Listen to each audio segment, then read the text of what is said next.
take a seed, you plant it, you grow it, you dry it, you roll it, you smoke it, and it goes down smooth. Hey! Spanning the continent to bring you the truth about cannabis and marijuana law reform. I smoke pot and I like it a lot. The Russ Belville Show, the voice of the marijuana nation. Now, here's your host, Radical Russ Belville. Good day, tokers and tokettes, and welcome to the show. It is Thursday, June 19th, 2014, and it's got to be 420 somewhere in the world. We got a very special, exclusive live show for you today.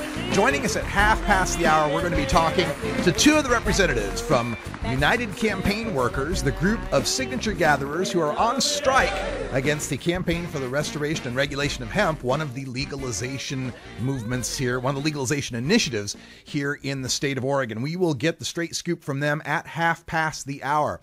Also on today's show, we'll have time for a radical rant. I'm going to talk about the disaster of CBD-only legislation as North Carolina has just run it through on a rail today. We'll talk more about that as well. Also on today's show, we'll begin with the 420 radio news, where we turn to our correspondent, our Colorado correspondent, Priscilla Seiben. How you doing, Priscilla?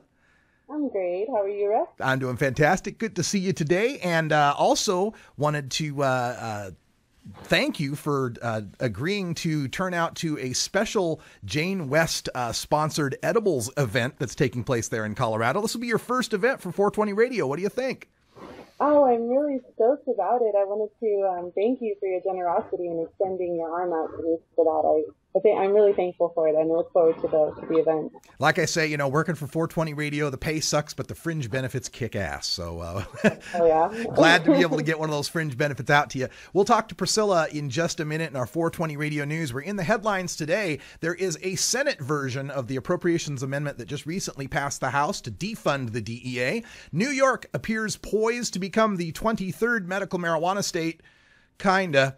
We also have that update on the North Carolina CBD-only bill. Some great news coming out of the city of Philadelphia, and even better news coming from polling about the public's perception of marijuana edibles. We're looking forward to those headlines. We'll get to those right after our first break. And then after our second break, we're going to go behind the headlines, where I saw this provocative headline from Bloomberg News that says, "Pot scientists brace for marijuana abuse as laws ease." Because nobody smoked a whole bunch of marijuana in the past 8 decades until it was legal, right? So apparently something new, terrible is going to happen. We'll talk about that and behind the headlines. Also on today's show, in hour 2, we'll go into Toker Talk Radio, where you are the voice of the marijuana nation. The phone lines will be open at 971-533-7111. We'll take your comments, concerns, questions, ideas, and topics, and we'll run with them. Also, feel free to join our free chat room. You can get in there through Ustream. If you go to our main homepage at 420radio.org, there's some brightly colored buttons in the top right corner. Look for the one that says chat.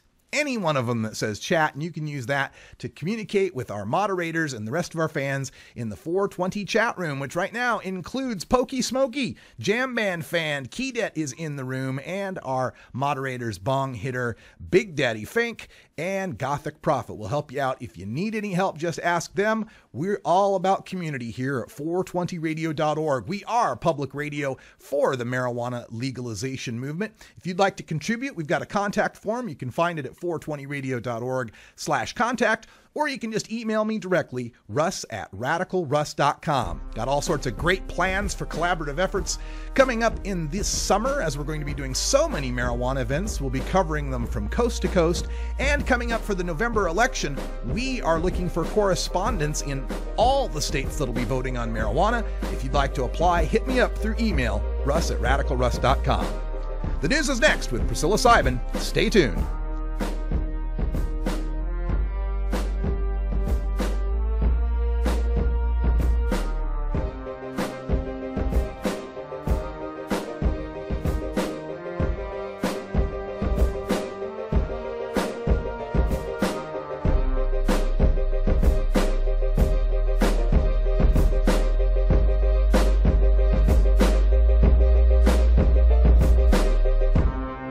You're tuned into the Russ Belville Show, the voice of the marijuana nation.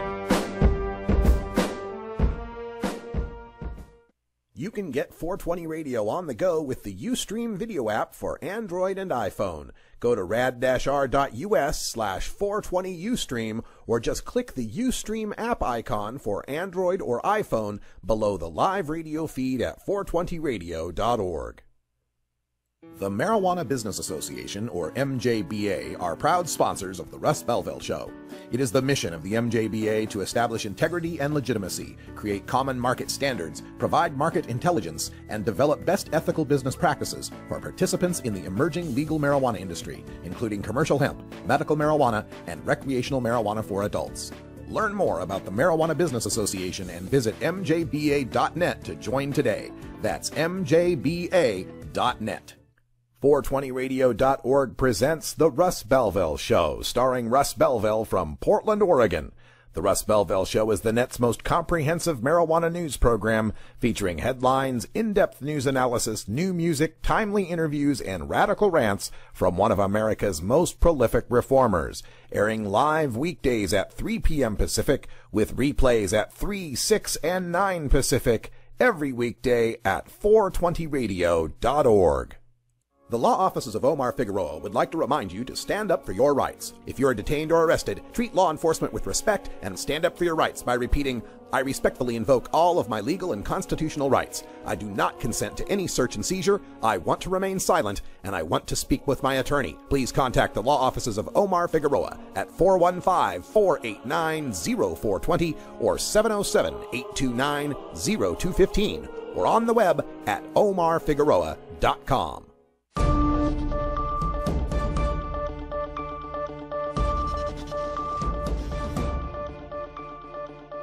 It's time for the 420 Radio News, covering the latest headlines in consumer cannabis, medical marijuana, and industrial hemp. Transcripts of 420 Radio News are available daily on our website at 420radio.org. Now, here's Priscilla Simon. Hi, so this is your 420 Radio News for Thursday, June 19th, 2014. Senator Rand Paul, Republican from Kentucky, and Senator Cory Booker, Democrat from New Jersey, have teamed up to sponsor an appropriations amendment to defund DEA raids in medical marijuana states. The amendment mirrors a similar one passed by the U.S. House that forbids any spending of taxpayer money by the Department of Justice to thwart the implementation of medical marijuana laws. This would curtail DEA raids of lawful dispensaries, U.S. Attorney's prosecution of lawful growers, and Department of Justice threats against landlords and state officials. These amendments signal a radical shift in federal attitudes toward medical marijuana, as now 22 states have passed such laws. 4 out of 5 Democrats and 3 in 5 Republicans support legal medical marijuana, and over 2/3 of both parties' voters believe enforcing marijuana laws costs more than they are worth.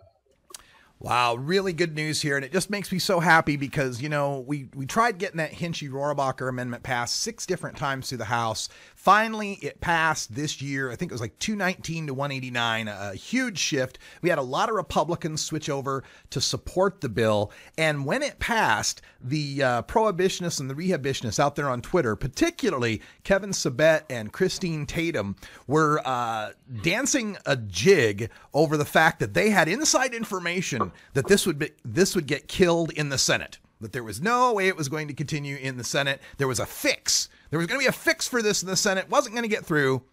And guess what? Today we get our fix in the Senate. Rand Paul and Cory Booker sponsoring the exact same amendment on the Senate side. It's a beautiful thing. I just love it. It's just amazing. And this just shows how quickly attitudes are changing at the federal level. I mean, it only took, 22 states to have medical marijuana before they finally changed. But the attitudes are changing. And some of these people in the Republican Party are beginning to realize that if they continue on being seen as the anti-medical marijuana party, that's just going to cause them electoral problems in the future.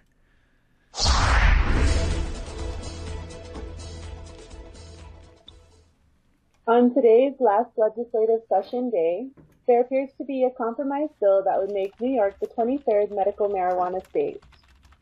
Advocates for medical marijuana gave in to Governor Andrew Cuomo's demand that no smoking should be allowed. Patients will be allowed to use edibles and tinctures and to vaporize marijuana. The bill sponsor this week said prohibition of smoking was a, quote, non-starter, but caved when it became clear the governor would not budge. Ironically, the governor had proposed his own more severely restrictive medical marijuana bill program earlier in the year that did not prohibit smoking.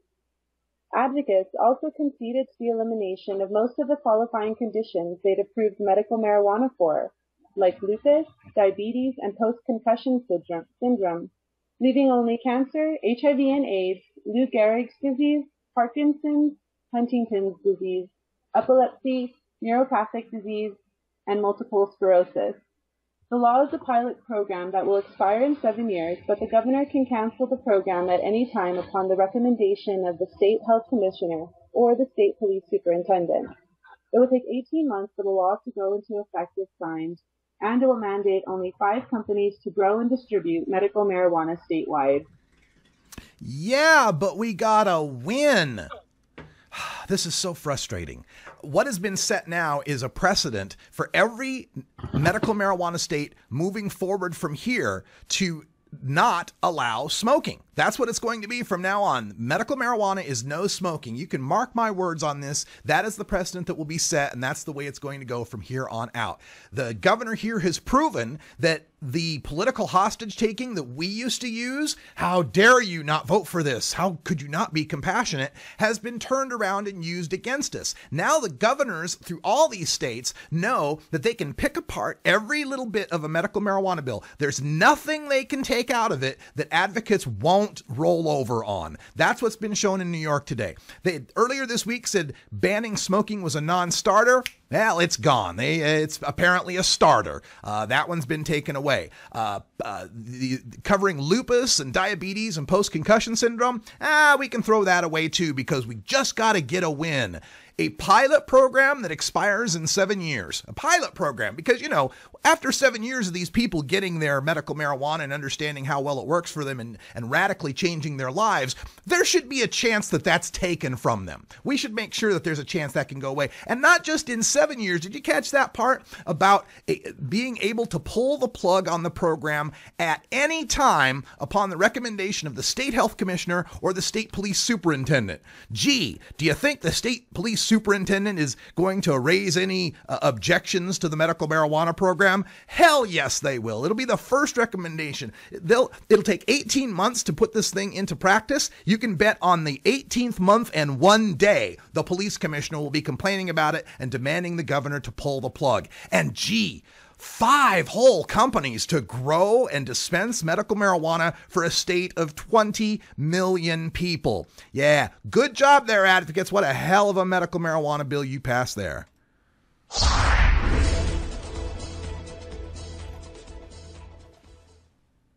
Yesterday when we reported on the Council's committee hearing for a North Carolina CBD-Only bill, now that bill has passed in the North Carolina House. That bill has passed the North Carolina House and awaits action from the Senate. The committee that had canceled its meeting on Tuesday met on Wednesday and unanimously passed HB 1220 and sent it to the House Finance Committee. That second committee passed the bill this morning. The full House heard the bill this afternoon and passed it in a 111-2 vote. The bill would allow the use of high CBD/low THC cannabis oil only for people suffering from intractable epilepsy. It would not be available for epileptic children, only adults 18 years of age or older. The epileptic adult must have first been evaluated by a neurologist and must first have tried at least 3 non-cannabis treatment options before being allowed to try non-psychoactive CBD oil. Patients would also have to pay $50 to be tracked in a state database accessible to law enforcement.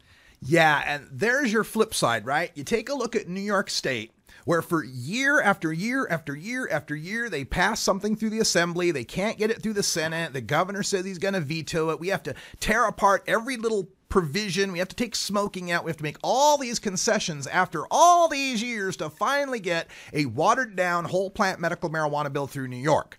Meanwhile, North Carolina can put a CBD-only bill into a committee on Wednesday and have it pass the House 111-2 by Thursday. 1 day to get that thing passed. I'm going to take a real deep look at this in the Radical Rant. Stay tuned for that at the end of the show. The disaster of CBD-only legislation, to kind of examine, why do you think these laws go through so fast while whole plant medical marijuana takes forever? I'll give you all of that in the rant coming up next.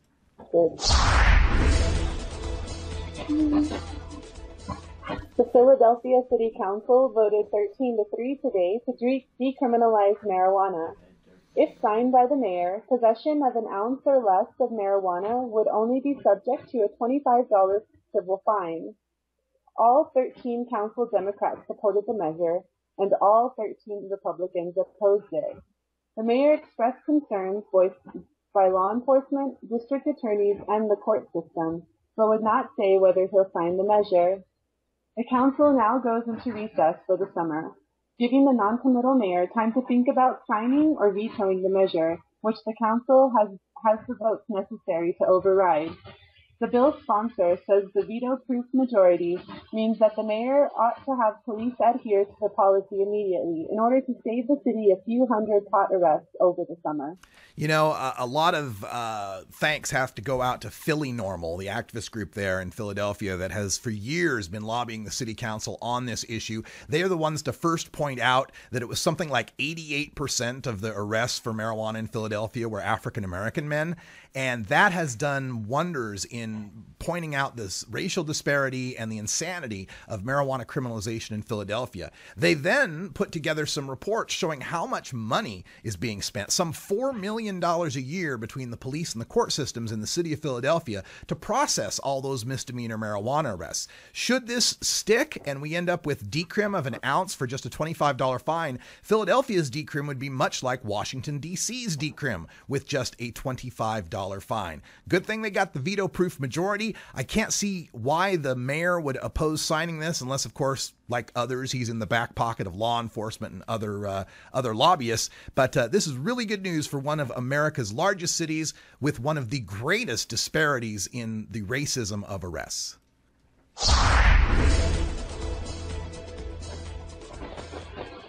The effort by marijuana prohibitionists to turn recent medicated edibles stories into the reefer madness scare of the 2010s appears to be failing.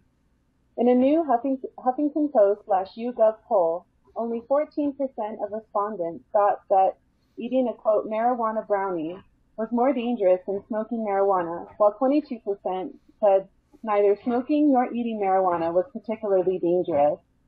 Another 39% said smoking or eating marijuana was equally dangerous. But when comparing that perceived danger to alcohol use, very few people think marijuana is the greater danger. Only 8% of respondents thought smoked marijuana was more dangerous than alcohol, and only 11% thought eating marijuana was more dangerous than alcohol. Those who think alcohol is more dangerous came in at 41% versus smoked marijuana, and 42% versus eaten marijuana. Well, this is an interesting poll, and I'm really glad to see it come out this way. I guess you could look at this a couple ways. I actually do think eating marijuana is more dangerous than smoking marijuana, but it's a danger of 1 in a million versus 2 in a million, right? It's like very little danger in either one, but there is the added risk when you're eating marijuana of not immediately knowing how much you're getting into your system and then maybe overeating it and having a bad experience. But is that a danger? Well, not a danger in the sense that you're gonna, overdose and die, from the toxicity of it or anything. But you might end up like Maureen Dowd and, have an unpleasant experience that's not too fun. So that's not, I don't really call that a danger, but as far as how you use the product, I think it's easier. Let's say it's easier to use smoked marijuana than it is to use eaten marijuana. And unless, you're going overboard with it, you really shouldn't have very many problems. And the way that the people are responding to this and not taking it as some sort of big reefer madness scare that means we need to, back up on marijuana legalization, but rather the idea that, hey, this is something new. It's going to take people some getting used to. There's going to take some education. We're going to have these, better labeling and explanations from the bud tenders. And there's no reason this can't move forward. I mean, my God, if we can trust people with downing shots of tequila, we can certainly trust them with learning how to handle a marijuana brownie or two. Yeah. All right, folks, it's 20 after the hour. It's 4:20 out there in Colorado, so Priscilla has some very, very important safety meeting work to attend to. Thanks for the news, Silly. We'll see you tomorrow. Yeah.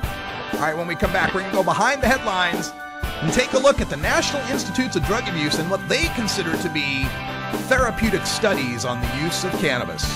You're listening to The Russ Belville Show on 420radio.org. 420 Radio is 24-hour marijuana legalization radio. Adam Hand of Handmade Apparel produces quality custom designs for t-shirts, hats, and other apparel. Handmade Apparel is the official design shop for 420 Radio among many clients who rely on Adam Hand for everything from short-run custom projects to full-run clothing lines. Visit handmadeapparel.biz to browse the selection of handmade gear or to get a personal quote for your own designs. Handmade Apparel, a proud supporter of 420.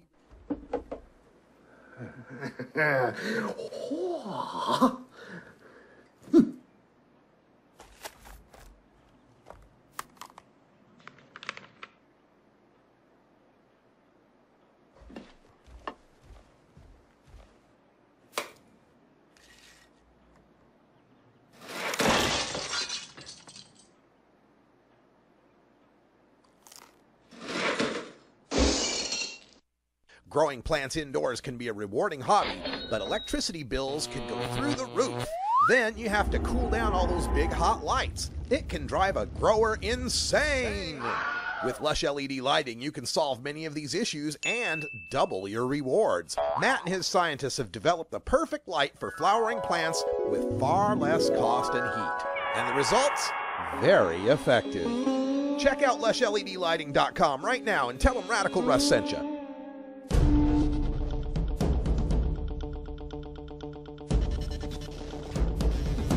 Welcome back, everybody. 22 and a half after the hour. Time for us to go behind the headlines, where we got this scary headline from Bloomberg Business Week. Pot scientists brace for marijuana abuse as laws ease. I know, scary, huh? So this is another one of these stories featuring Dr. Nora Volkoff from the National Institute of Drug Abuse. And the quote in the second paragraph, her quote is, "Marijuana is a trend that, quote, will peak like tobacco, then people will see their error," end quote. I love this concept. I love this idea that legalizing marijuana suddenly invents marijuana. Like nobody'd ever been smoking pot before, and now that it's legal, oh my God, people are going to smoke it and they're going to find out it's terrible. Give me a break. We've seen marijuana use rates rise and fall throughout this country. The greatest use of marijuana in this country peaked around 1978, 1979, when 60% of high school seniors admitted to using marijuana. 60%. We haven't seen levels that high since. They've gone very low. They went as really low about 1992, and then they rebounded since then to the mid levels that they are now. Regardless, if you look at 1979, 1992, and 2014, it's not as if more pot use in 79 made 79 so much worse, or less pot use in 92 made America so much better. It really hasn't had much of an effect on America at all. But now, supposedly because of legalization, we're going to see our error, according to Dr. Volkoff. Now, understand that the National Institutes of Drug Abuse actually grows marijuana at the University of Mississippi.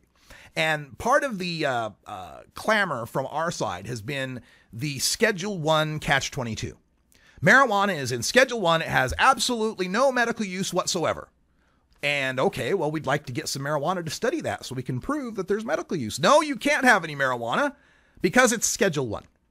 Well, right, but if we had some marijuana, we could test it and we could show you that it doesn't belong in Schedule 1. Right, but you can't have any because it's Schedule 1. So this has been a problem, and numerous teams of very legitimate researchers have been petitioning National Institutes of Drug Abuse to be able to get a hold of some of this University of Mississippi marijuana that they could use for testing. It turns out that one group has been able to get, they've been petitioned by Marijuana Policy Project, petitioned by MAPS, the Multidisciplinary Association for Psychedelic Studies, and Rick Doblin, the founder and leader of MAPS, actually did finally get approval from National Institutes of Drug Abuse just this March. After 3 years of trying, just this March, finally got approval to use a particular variety of cannabis for the study of veterans with post-traumatic stress disorder. Only problem is, what they need for the study is marijuana that's high in cannabidiol, CBD, and most of the plants that are being grown at the University of Mississippi are the kind that are high in THC, and they won't work for the study. NIDA is admitting it won't be until 2015 before they can get any of the marijuana to Rick Doblin and the MAPS researchers to help study the post-traumatic stress that our veterans are suffering. 2015. Meanwhile, in Colorado, there are acres of the plants that are high in CBD, but those aren't federally legal, so they can't be used in the study. Now, Dr. Volkoff and National Institutes of Drug Abuse are also criticized for the fact that they mostly fund research into the abuse of marijuana. After all, their name is the National Institutes of Drug Abuse. In fact, Bloomberg News did a study and found out that 3 out of 4 of every federal dollar that's spent on studying marijuana is spent studying abuse and addiction of marijuana. Only 25% of the studies have anything to do with trying to prove its medical efficacy or benefit. Dr. Volkoff says, quote, "I'm open to the data, that's why we do research, but based on what I've seen, I predict it's going to be a negative, and we're going to be in a position of trying to deal with the consequences," end quote. Well, of course, based on what you've seen, because what you're funding is only seeing the bad sides of marijuana.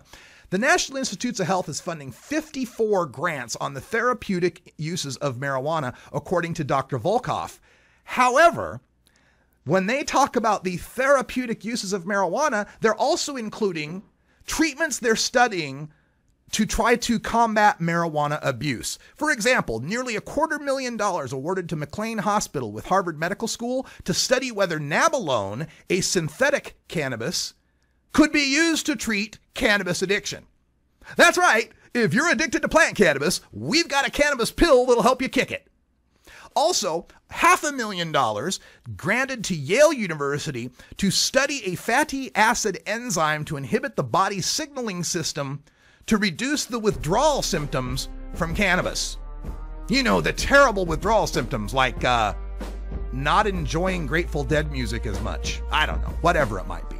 So it's nothing but smoke and mirrors coming from National Institutes of Drug Abuse. They want to confuse and obfuscate the fact that all they care about is proving marijuana is bad, and that's where your federal tax money is going when they talk about marijuana studies.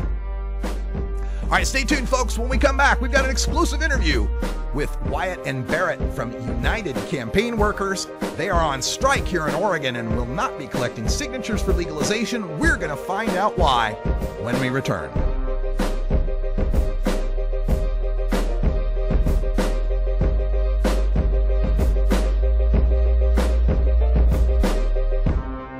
You're tuned into the Russ Belville Show, the voice of the marijuana nation.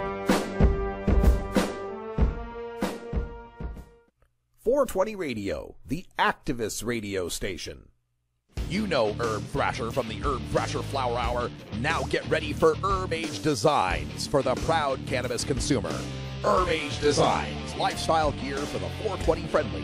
Herb Age Designs, we've got Frisbee golf discs and durable hemp gear. Herb Age Designs, we've got shot glasses, drinking glasses, coffee mugs, and beer cozies. Check us out on Facebook and online at herbagedesigns.com. And follow Herb Age and Herb Thrasher on Twitter. The Jody Emery Show with Jody Emery from Vancouver, British Columbia, Canada. Replaying Fridays at 1 Pacific on 420radio.org. Cannabis Outreach Collective is an alternative health and wellness option located in Gladstone, Oregon, that serves patients in the Portland area and beyond. You can find out more about Cannabis Outreach Collective on Facebook at COC503 or by emailing cannabisoutreachcollective503@gmail.com or by telephone at 503-853-1319.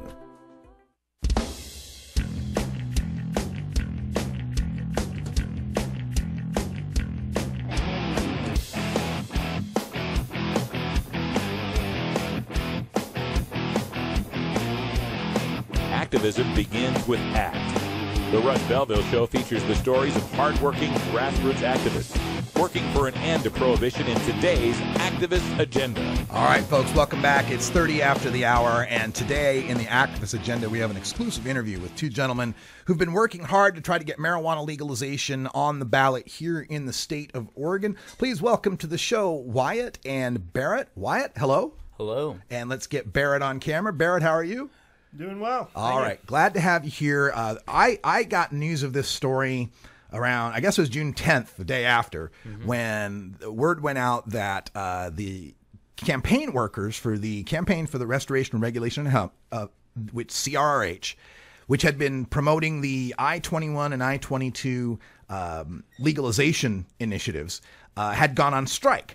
And fill us in from that point. What led you to want to go on strike, and what has happened since then?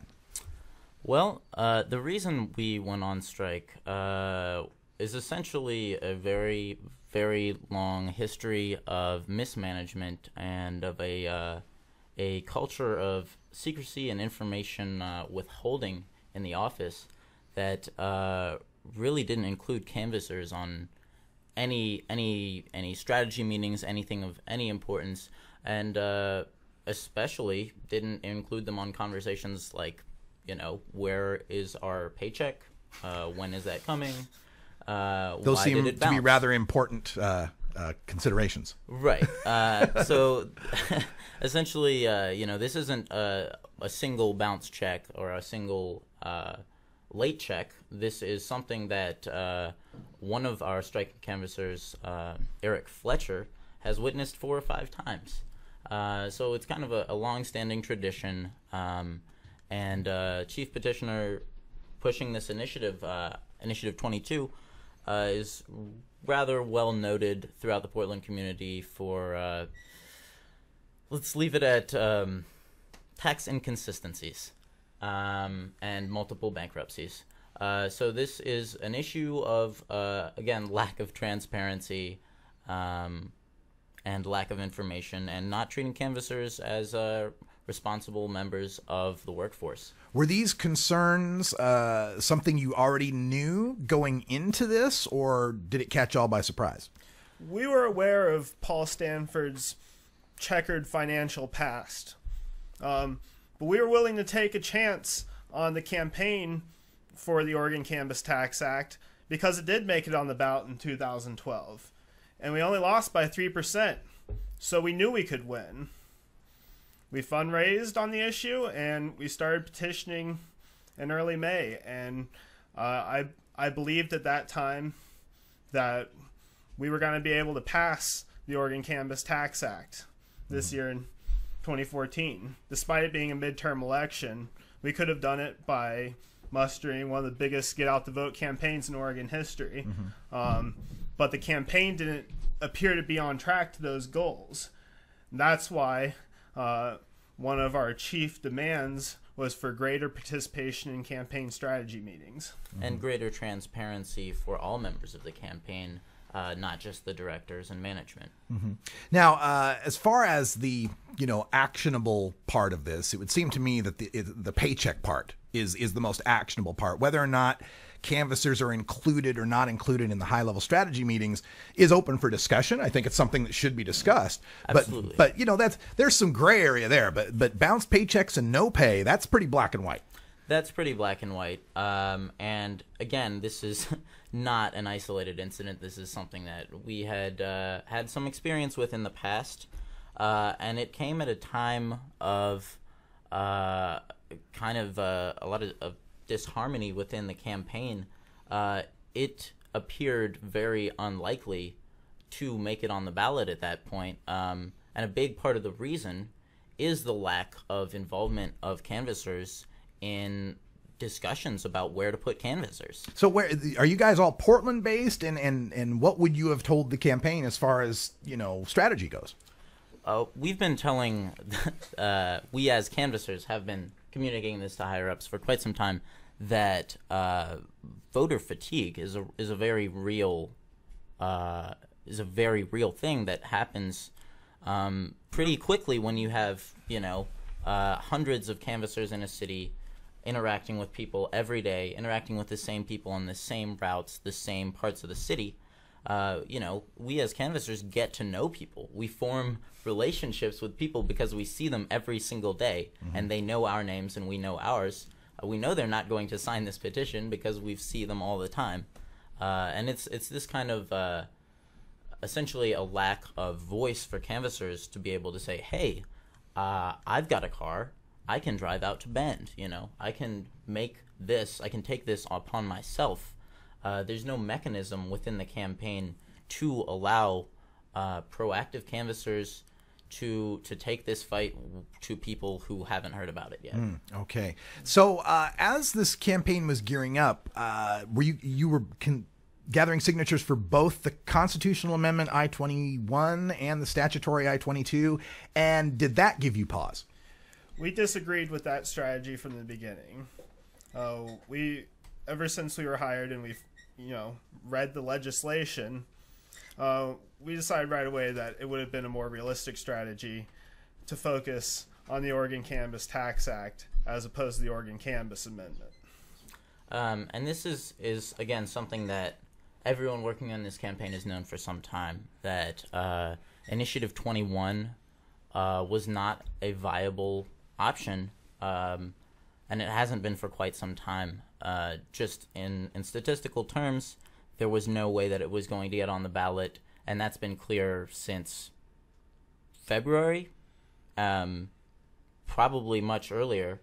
And for folks that don't know, we need like 87,000 signatures for a statutory initiative. We need 116,000 for an amendment. Is that right? That's right.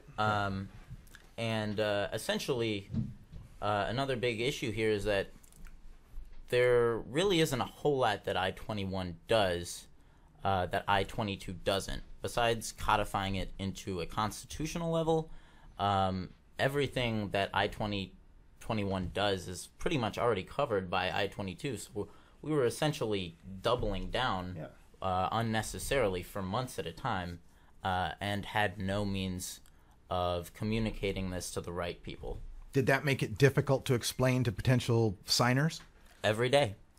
And potential new hires. None of the new canvassers that we brought on the campaign understood why not have one initiative.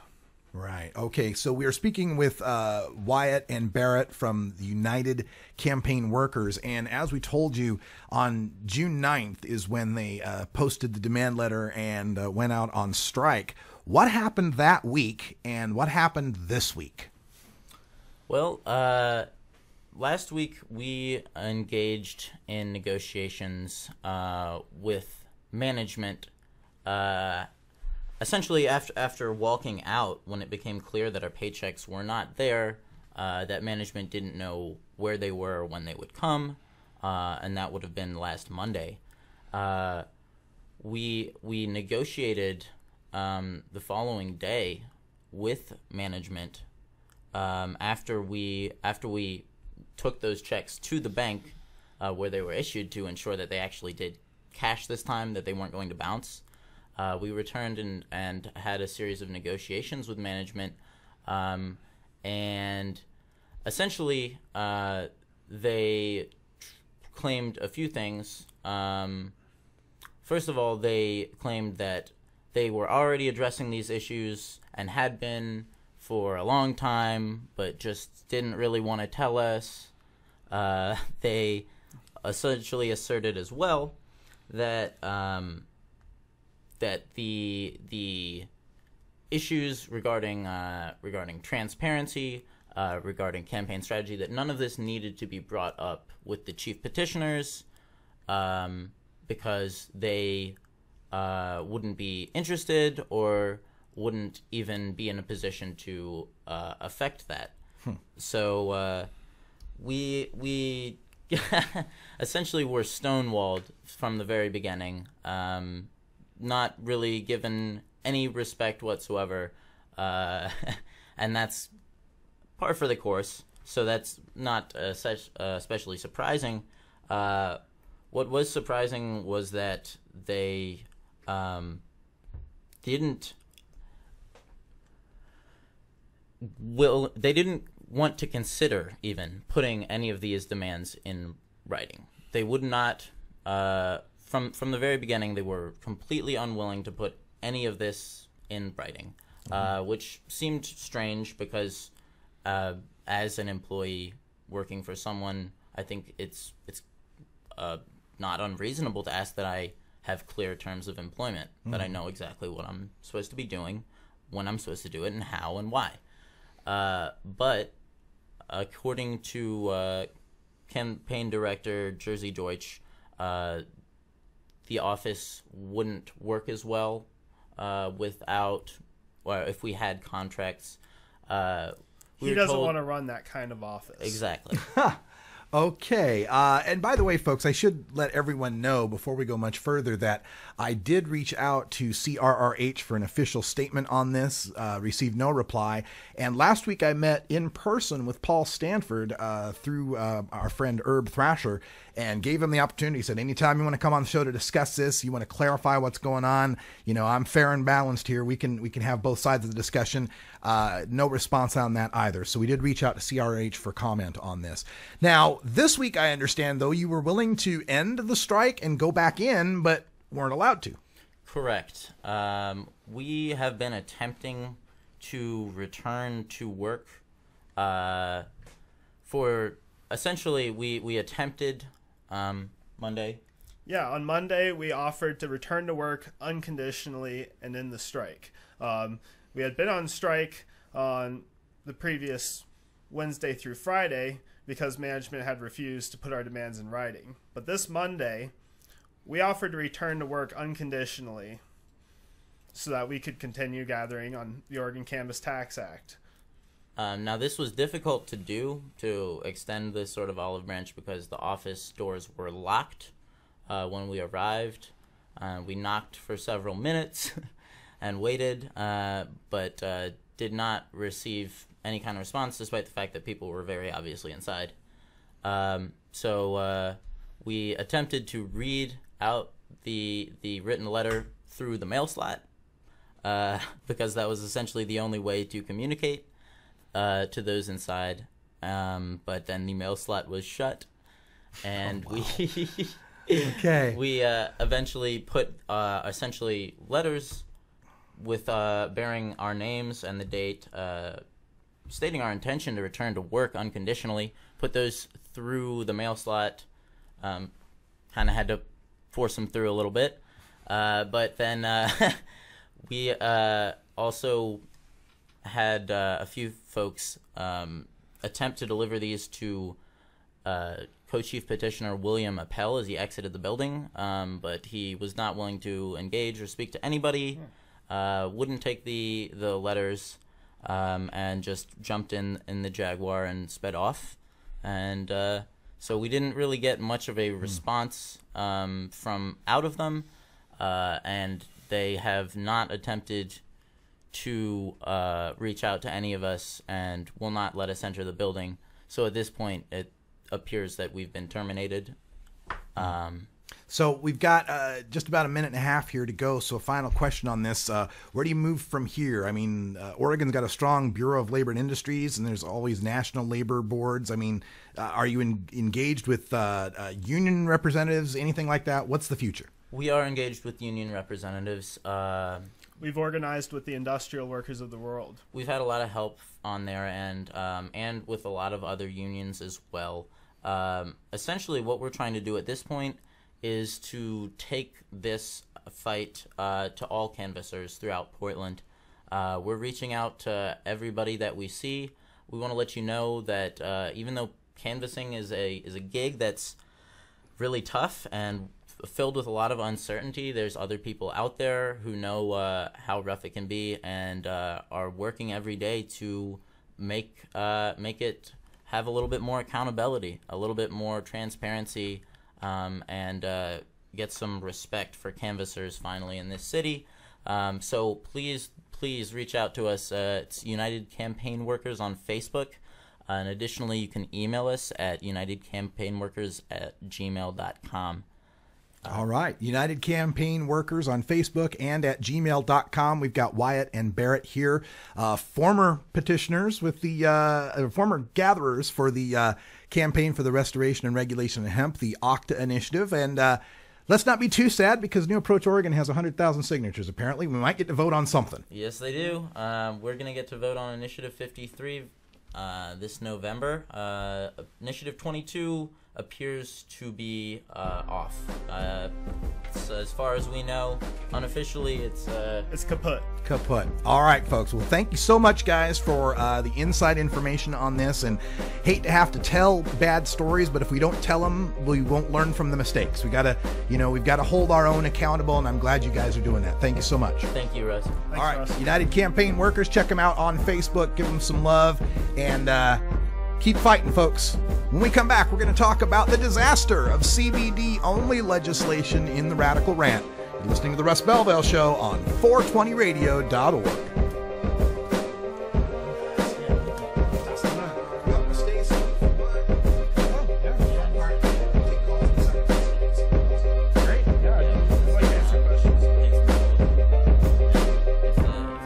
You're tuned into the Russ Belville Show, the voice of the marijuana nation.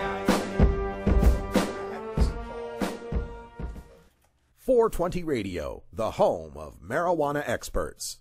Wood Pipe Smoke Shop and Speakeasy is your source for cannabis community gear in southern Wisconsin. Owners Brian and Tammy Wood are located in Kendall, just outside of Madison, and they've got everything for the smoking enthusiast. They're open noon to 8 p.m. Monday through Saturday and can help you with your detoxification therapies as well. Call 608-466-7473 or email woodpipes@yahoo.com for more information.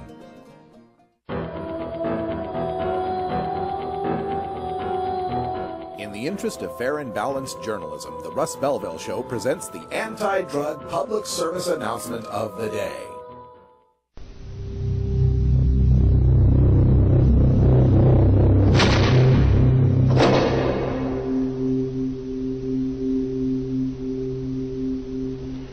This is crack, rock cocaine.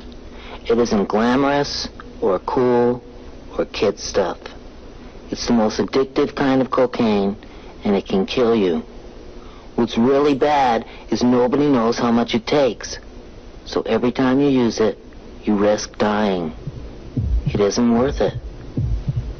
Look, everybody wants to be cool, but doing it with crack isn't just wrong. It could be dead wrong.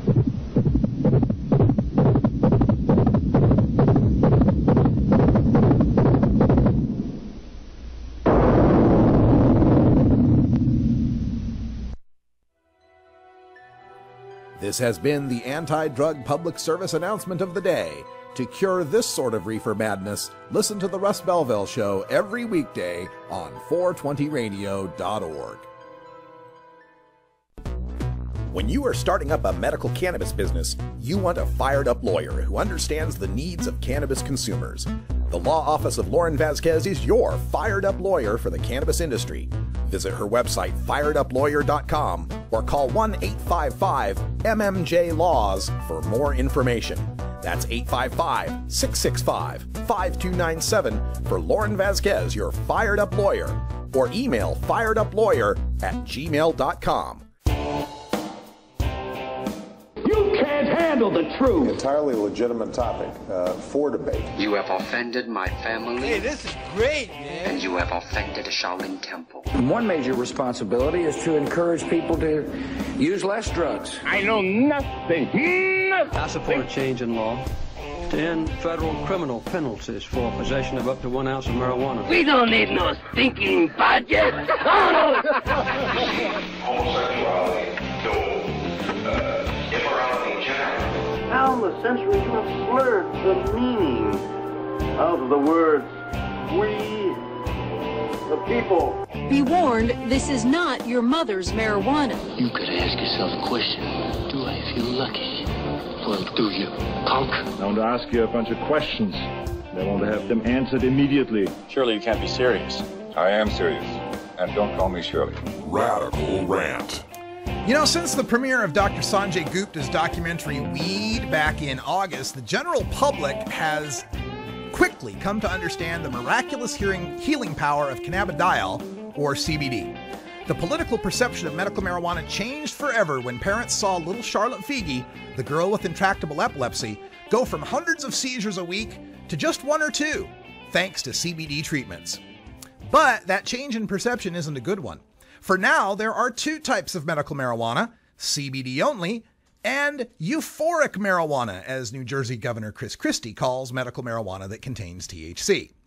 Just as we're patients, not criminals, cast non-patients as criminals, the lobbying for these new CBD-only laws relies heavily on pointing out that CBD is a medicine that doesn't get you high, which casts THC at best as a medicine with an undesirable side effect, and at worst as not a medicine, but a drug of abuse.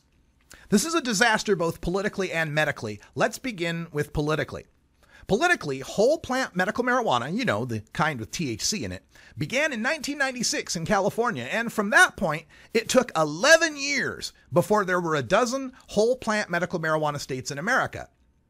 CBD-only medical marijuana began in March in Utah, and from that point, it's only taken 4 months to put us on the brink of a dozen CBD-only medical marijuana states. Also, consider that of those first dozen whole plant medical marijuana states, 8 of them were passed by citizen ballot initiative. All 12 of the CBD-only laws were passed by state legislatures, often by unanimous or near unanimous votes. Every legislature that has taken up the issue of CBD-only medical marijuana has seen the legislation fly through committees and both chambers, except for Georgia, and that state was only derailed by some parliamentary shenanigans by one legislator. For example, take North Carolina. On Tuesday, a committee of the North Carolina House of Representatives canceled a meeting to discuss a CBD-only bill. No rescheduled date for the meeting was announced. Local newspapers on Wednesday posted headlines that the bill's passage was unlikely. The Senate wasn't likely to pass the bill in this short session that ends this week, or next week. There would be no good reason for the House to move forward with the bill. But on Wednesday afternoon, the meeting was suddenly rescheduled, and the CBD-only bill passed unanimously. This morning, the bill was heard by a second committee and passed immediately. This afternoon, it was heard and amended on the House floor, where it passed 111-2. It now awaits passage by the state Senate.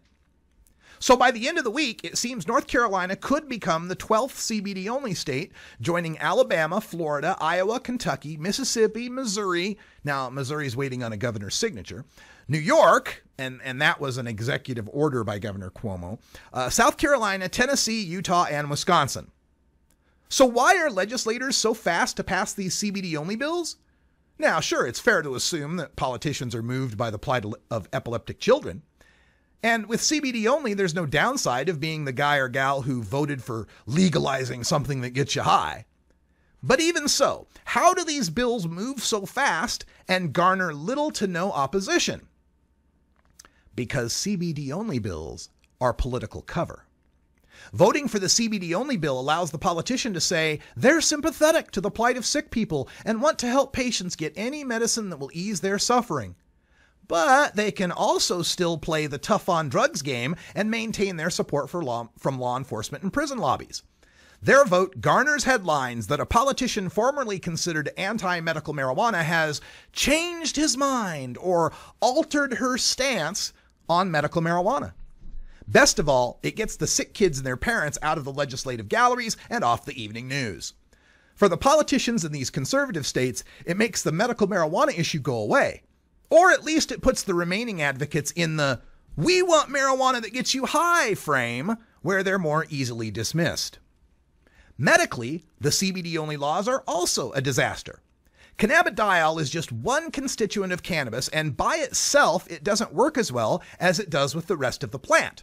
Dr. Raphael Meshulam, the Israeli researcher who discovered THC, you know, the cannabinoid that gets you high, called it the entourage effect, the concept of many cannabinoids and other constituents working in concert, synergistically.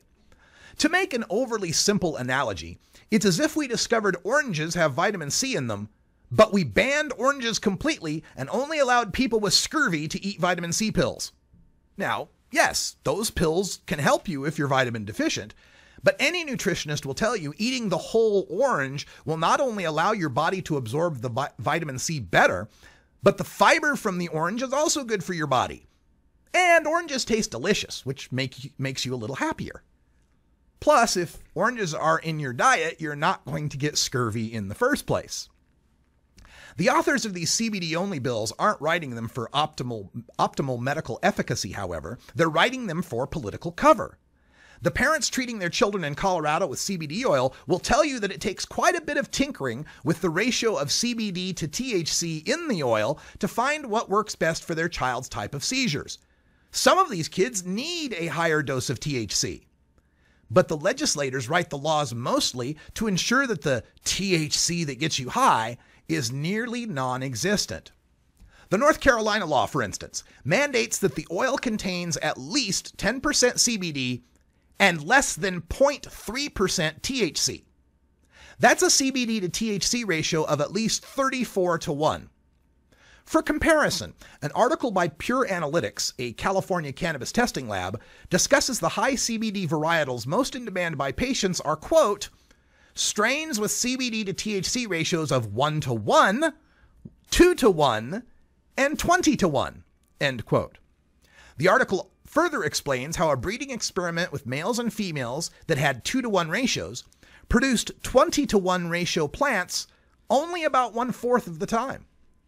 It also describes a strain called AC/DC that, quote, consistently exhibited 16 to 20% CBD and 0.5 to 1% THC by weight, end quote.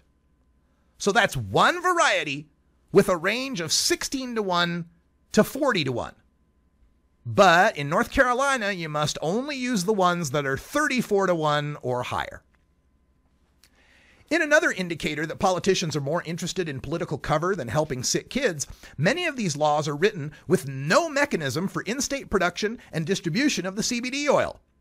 Some of the laws expressly protect the parent who goes out of state to acquire the oil, likely from Colorado, and brings it back home.